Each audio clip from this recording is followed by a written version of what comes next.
Grade 5. Ilan taon ka na? 11. 11. Okay, sige. Mali pala ang tanong ko. Nagabaliktad ha. So, asan bahay nyo banda? Yan lang po sa may 7 po. Sa may 7. Naubos na yung pansit? Naubos na yung spaghetti? Sayang. Dali, kasi birthday mo ngayon. Bibigyan kita ng pa-premium pag makasagot ka ha.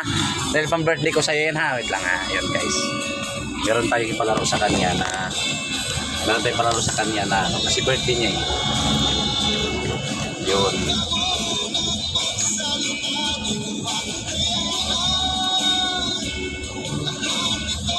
Pag makasagot ka, bigyan kita ng pang-birthday mo ha. Okay? So ayun. Dahil birthday niya. Yan, birthday niya. Ating i-contest kung alam niya ha.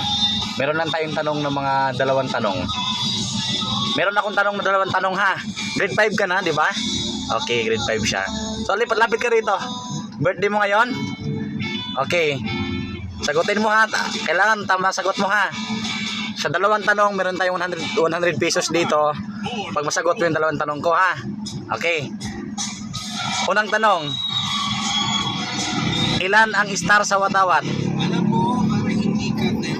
3. Very good. Ayun, very good. So 3.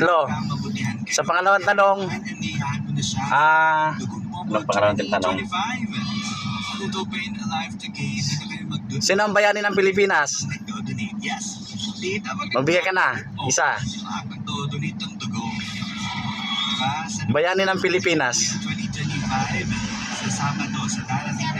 Ayun.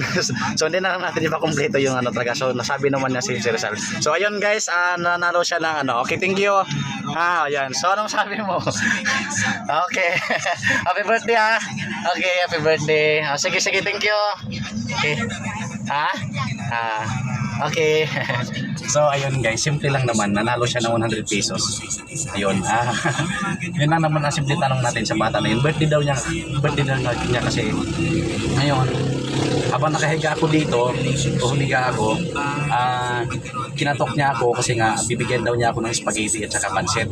So ayun, birthday niya nga kasi, nabigyan na natin. So okay.